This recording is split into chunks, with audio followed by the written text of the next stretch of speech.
This brief video presentation is designed to give you a quick overview of what reflection is, its important role in service learning and community-based research. And in part 2 of this video presentation, you'll get a sneak peek of a few tried and true reflection methods.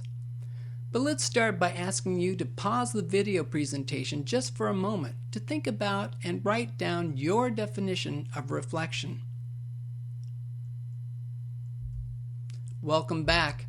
Many different things come to mind when we define reflection, and naturally it depends on the context as well. Some think of journals or written reports. Some think of touchy-feely emotional testimonials, personal introspection, scientific analysis, and more. Compare your initial thoughts with this succinct characterization of reflection in the context of service learning and community-based research. Reflection is the intentional consideration of an experience in light of instructional objectives. There's 2 key points here.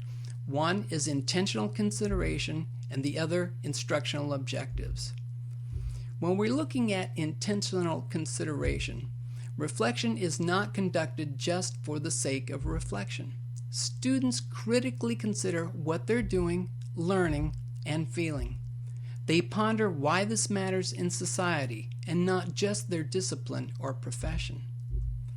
With instructional objectives, students reflect on their service experience and make concrete connections of what they're doing to class content.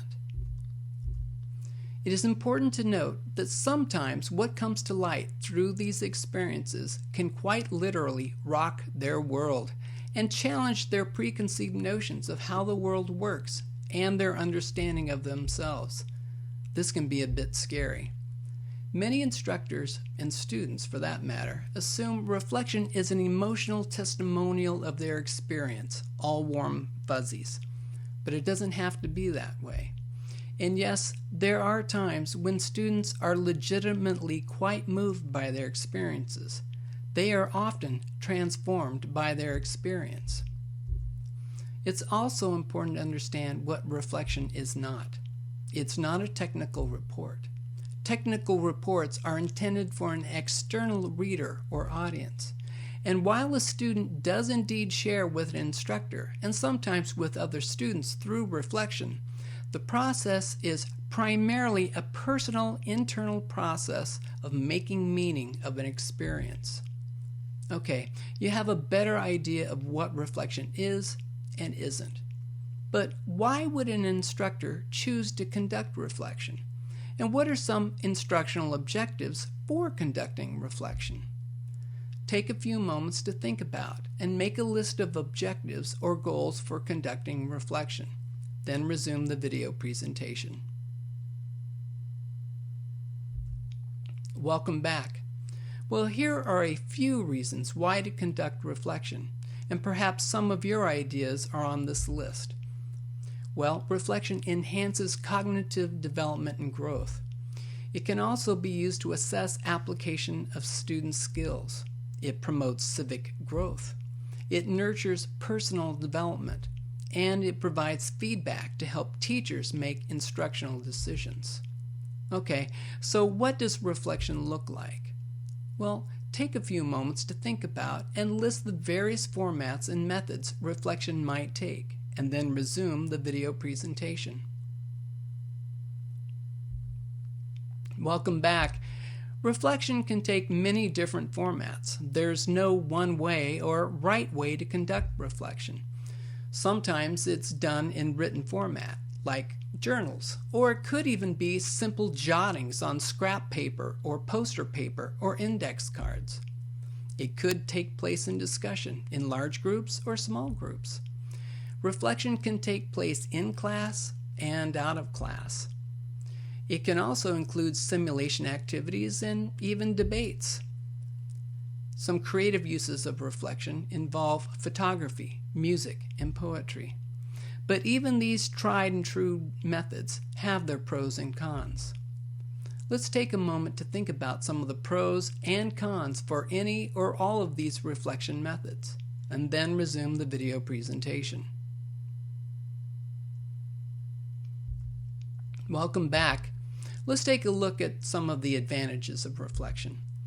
Instructors can gain insight into what students are learning and not learning. The critical thinking and questioning can have a profound impact on students, academically, personally, and civically, transforming them. It allows students to critically consider what they're learning in class and/or their service, and how it applies to the real world.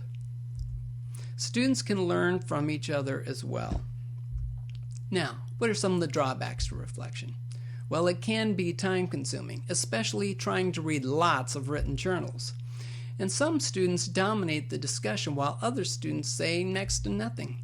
Some reflection responses can be shallow Dear Diary entries or emotional warbling without much critical thought. And it's hard to know how to assess reflection. And some instructors worry it will take too much time away from content in class. Well, keep in mind, reflection does not have to compete or conflict with class content or time in class. In fact, reflection can actually enhance lectures and other in-class activities.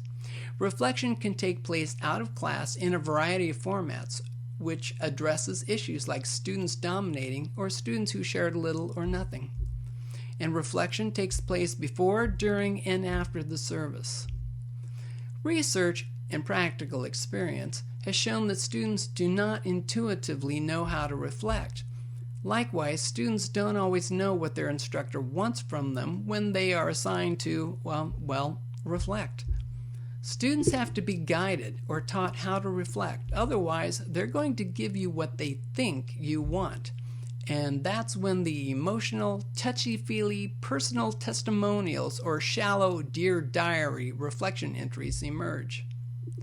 Part 2 of this video presentation will present ideas of how to introduce and use reflection with your students. Okay, now you should have a better idea of what reflection is and its role in service learning and community-based research. So that's it for the first part of this video presentation. In part 2, you'll get a sneak peek at some tried and true reflection methods. Thanks.